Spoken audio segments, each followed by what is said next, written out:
Thank you, Mr. Chairman. Just this morning, the Bureau of Transportation Statistics came out with a report that said in 2016, the passenger airlines recorded a profit of $13.5 billion. $4.2 billion of that was from baggage fees and $2.9 billion from change fees, and it's the 7th straight year of profit for the airlines. Now, I have nothing against profit. We do not want to go back to the days where all the airlines were failing, because we need the airlines to be able to function. But I think it's important context, the position that the airlines are in right now financially.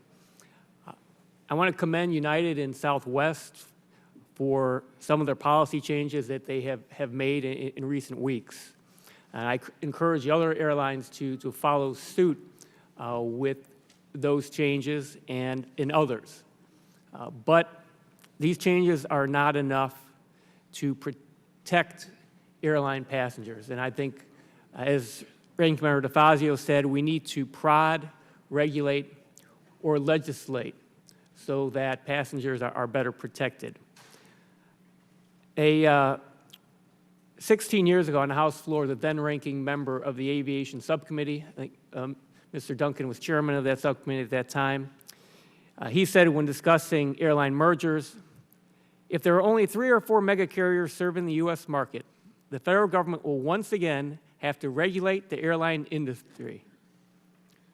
That was my predecessor, who is also my father, Bill Lipinski. Now, I'm not saying we need to go back to pre-1978 and go back to complete regulation, but perhaps there are some things that we may need to bring back. Mr. Gibbs raised the interlining issue. Mr. Kirby said that United does interline, but I want to read from United's contract of carriage. It states, upon United's sole discretion and the passenger's request. Meaning the passenger has to know this is in the contract of carriage and request it. And I actually think this is one of the better interlining statements about interlining, or one of the better things in the contract of carriage of any of the airlines. So maybe we have to go back to Rule 240 that said that an airline with a delayed or canceled flight has to transfer a passenger to another carrier if the second carrier could get the passengers to the destination more quickly than the original airline. And let me say this. I know that you will gouge each other in this type of situation, so maybe we put in there that some sort of restriction on how much one airline can charge another in that situation. But it seems to me, if we want to help passengers out and protect passengers, and this is not to go after the airlines, but if we want to protect passengers, to have these types of agreements require, perhaps, these types of agreements, that this is a way to make sure more people get to their destination at a closer time to when they were supposed to get there. Now, I want to open it up to each one. I don't have much time, so it'll be quickly.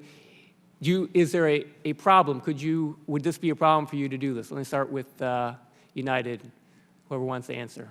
I think we're an active user of interline agreements.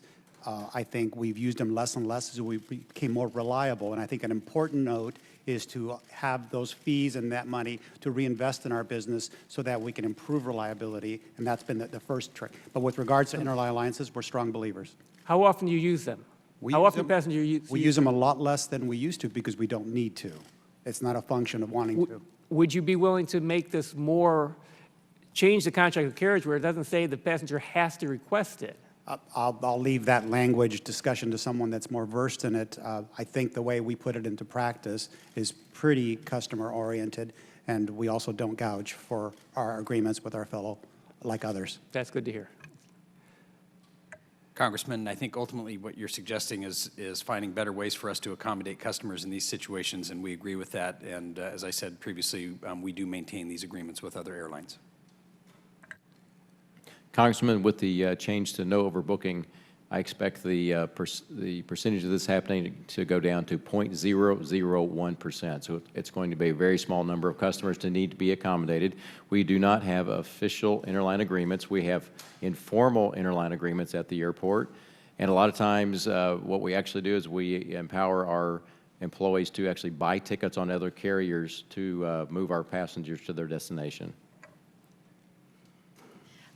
given the disruptions that are sometimes inevitable in the airline industry, service recovery is one of our top customer service priorities at American, and we're constantly working to improve the tools that we use, both behind the scenes and that are available to our employees, and self-service tools for our customers, to make sure that we provide customers with the best options to get them to their destination when they have disruption. And sometimes that does involve booking them on other carriers, and we'll continue to do that as well.